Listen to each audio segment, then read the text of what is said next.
Good Lord. Good Lord. This guy is never going to learn, is he? Prince Harry's paranoia, combined with Meghan Markle's incessant leaking, has scuppered a reunion. All right, let's roll up our sleeves and dive into this absolute circus. What we've got here is yet another episode in the never-ending Sussex drama. Prince Harry's paranoia, Meghan's alleged leaking, and King Charles stuck in the middle once again. This one is especially messy because it was supposed to be a nice little family reunion between father and son. Instead, it spiraled into accusations, leaks, denials, and headlines that basically slammed the door on reconciliation. With King Charles, I believe for good, even though Charles may do the odd formal meeting, after deranged leaks from the equally deranged Duke about so-called leaks coming from the, quote, men in grey suits. When anyone with half a brain, anyone who has followed what has been going on for the past 6 years knows that the Sussexes are the biggest leakers in the history of the royal family. So this huge controversy has all been sparked after the Sun's royal editor Matt Wilkinson posted on X on Saturday that Harry presented the king with a photo of Archie and Lilibet in his reunion meeting this month.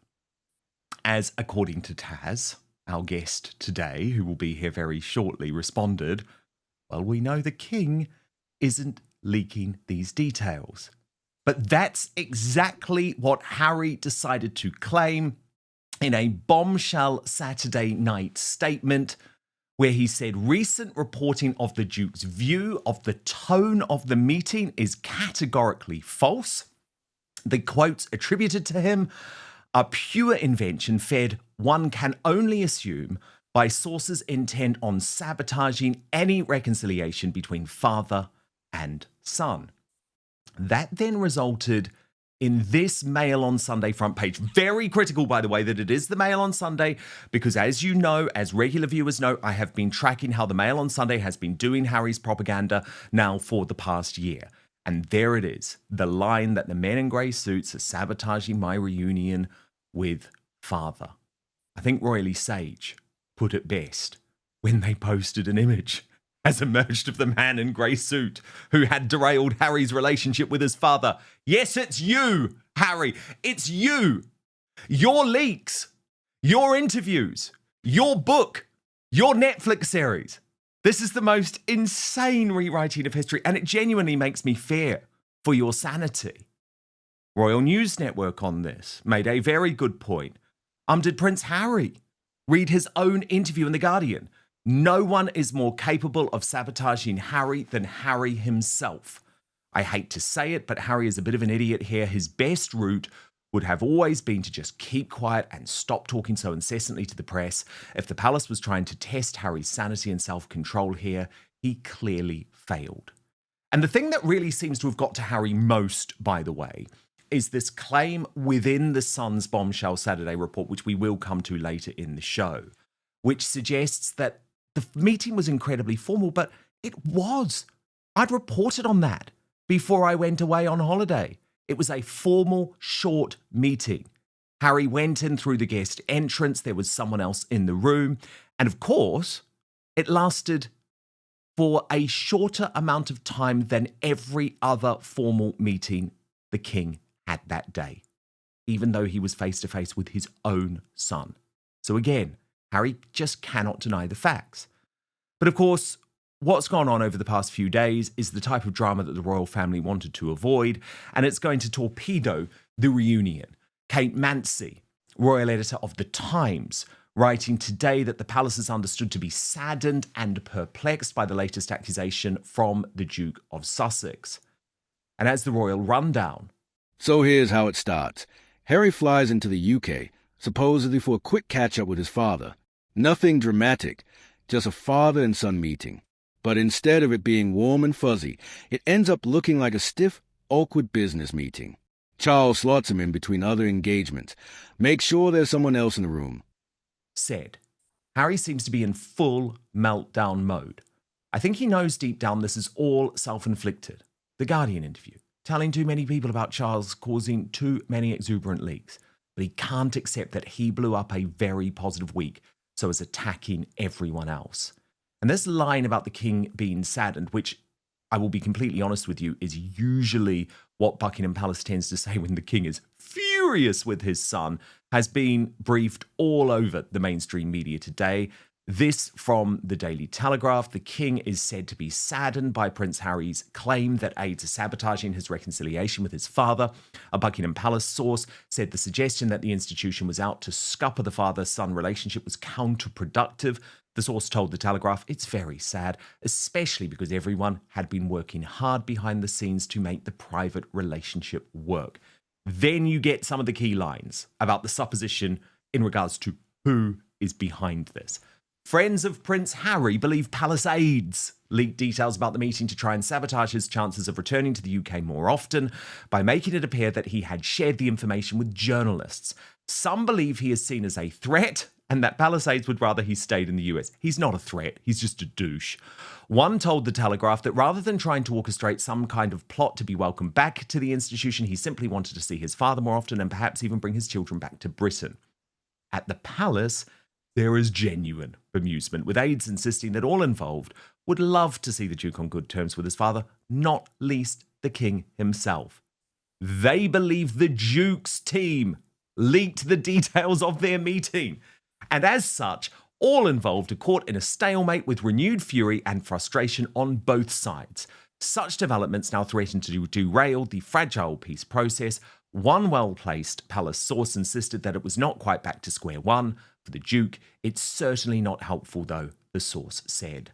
And I thought this was really important from the British Prince, who said Prince Harry keeps on proving Dr. Sophie Chandoka right. And a reminder of Sophie's words, because they really matter here.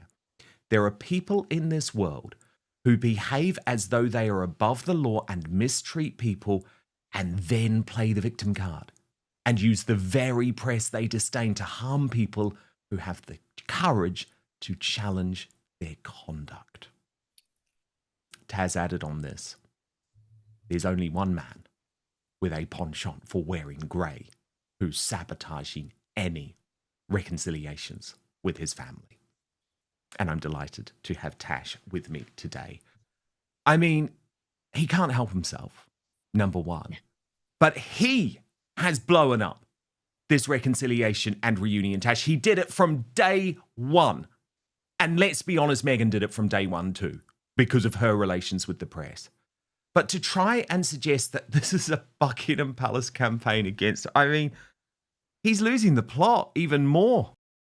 Big news, Outspoken is now available as a podcast too. So please do subscribe wherever you get yours, Spotify, Apple Podcasts, and make sure you rate and review. I'll take 5 stars, if you may. I'm not shocked by it at all. Like I said before, it was only May when Harry was still accusing his father of being involved with not allowing him to have security, and it would be his father's fault, he implied, if anything happened to him, and he called it an establishment stitch up. So of course, the people that suddenly think Harry has just had a complete turnaround, it was obvious that Harry hasn't suddenly turned over a new leaf. And again, straight away, because he's been caught out, or he honestly can't believe that Meghan is the one leaking. I'm honestly in two minds on this. But he is reacting in the way that he always does, and he is pointing the finger at people. And of course, we've gone back to the imaginary men in grey, when I think a lot of us believe that he should be looking at the woman who loves wearing beige, because there is a very good chance, if Harry really is that dim-witted and he can't see that it's Meghan doing it, then she's still able to pull the wool over his eyes. But I can't help but feel that he is in on this himself. Surely, Dan, he cannot be that stupid to think that it's his father running to the media, because that's in a way what he's implying. And keeps it short. That alone should have told Harry where he stands. He's no longer treated as family, but as a formality, like an official visitor. That's brutal, but also predictable given how much Harry has blabbed to the media over the years.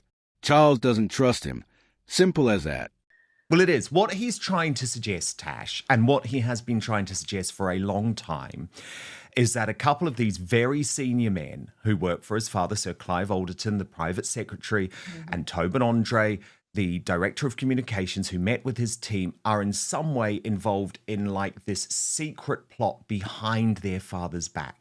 It is insane. It is nutty. He tried to suggest the same thing with the late Queen Elizabeth II, because Harry simply can't accept that, no, the monarch is making this decision. There is no way for a half in, half out arrangement. There is still no way for that. It's not going to happen. And so what Harry has to try and do, because he knows that it's unpalatable to blame his dying grandmother or his very, very unwell, cancer-stricken father, is do what Princess Diana did. Back in that Panorama interview, target these men in grey suits, harken back to a very, very different palace. I mean, the people who now work in the palace, Tash, are actually pretty modern folk on the whole. But fundamentally, as we know from the leaked emails between Jason Knauf and Prince Harry himself, these courtiers, Tash, do not do anything without the express, either written or verbal permission of their principal. So in this case, Sir Clive Alderton and Tobin Andre are not doing anything, Tash, without the specific say-so of King Charles. And Harry might find that hard to accept, but it's the truth. No, it is. The thing is with Harry, he's never going to take responsibility for any of his actions, any of the choices he has made. He blames everybody for everything. I mean, even going as far back to where he wore that terrible Nazi costume at the Halloween party, he tried to pin that on Catherine and William. He will not take responsibility for a single thing that he's done throughout his life. And he is always going to find a way to blame other people. And much like Diana with the men in grey, which I'm sure it probably was different, like you say, different, it ran slightly differently all those decades ago. But Harry just comes across as completely paranoid and delusional. But I'm in two minds whether Harry is that delusional or he's just using it as an excuse. He's still finding ways to attack the palace in a way to attack his family, but almost gaslighting the public. Oh, he really wants a reunion. Oh, he really wants to make up with his father. And he's not. He's finding a different way to dress it up. And he's still got that knife behind his back. Or he really is that paranoid and he really believes that his family and the world is always going to be against him. The thing is, Tash, he almost doesn't even understand that what he's accusing the palace of is something that he does on a daily basis, because he's living in such a delusional world now, a world that is simply not anchored in reality. It's like, Harry, mate, you email directly the bosses at People magazine. We know that. You know, it's like, you don't see Charles or William doing that, trust me. But look, Tash, let's actually go back to Saturday. Obviously, so much has happened over the past few days. This has been a very fast developing story. But let's go back to the piece on Saturday, because it is very much worth looking at what The Sun reported about that meeting. It was, I believe, very, very well sourced. And it was headlined "No Way Back." Inside Harry's meeting with King, including kisses, pick of Archie and Lilibet, and what it means for his future. And Matt Wilkinson's, the royal editor of the newspaper, reported the reunion of Prince Harry and King Charles saw them swap presents and kisses on the cheek, but there were no plans made for the future The Sun can reveal. After the 53-minute summit at Clarence House, by the way, that timing is way too long, because that also includes Harry's entrance into the room and exit from the palace. It was far shorter than that. Wild rumours circulated that the pair had discussed Harry resuming some royal duties on a half-in, half-out basis. However, we can now reveal the pair's sit-down earlier this month was distinctly formal, and there is no prospect of Harry returning to the family fold. Harry was surprised by the formalities of his recent reunion with the king, and even joked he felt more like an official visitor than a family member, we can reveal. Now, Tash, that's the key line that has very much upset him. Because, of course, it's devastating for the world to know, right, that things were incredibly formal and incredibly awkward. But that is where the relationship is at. Because things have been so difficult over such an extended period of time, and Charles no longer trusts his son. Harry says he'll be coming back to the UK 4 or 5 times a year. The palace says the door is open for private visit with his dad. But that's about it. No public roles. No royal duties. No half in, half out. He's a guest now, not family. And the more he rants about men in grey suits, the more ridiculous he looks. The only person sabotaging Harry is Harry. Honestly, it's sad. You can see glimpses of a son who wants his father's approval, who maybe even longs for the royal world he left behind. But instead of taking responsibility, he lashes out. Instead of protecting his family ties, he burns them down for headlines. Paranoia, projection, and PR games. That's Harry's life now. And unless he learns to shut up and stop blaming everyone else, reconciliation with Charles or William will remain a fantasy. Because here's the truth. It's not the men in grey suits keeping him out. It's Harry. Always has been. Always will be.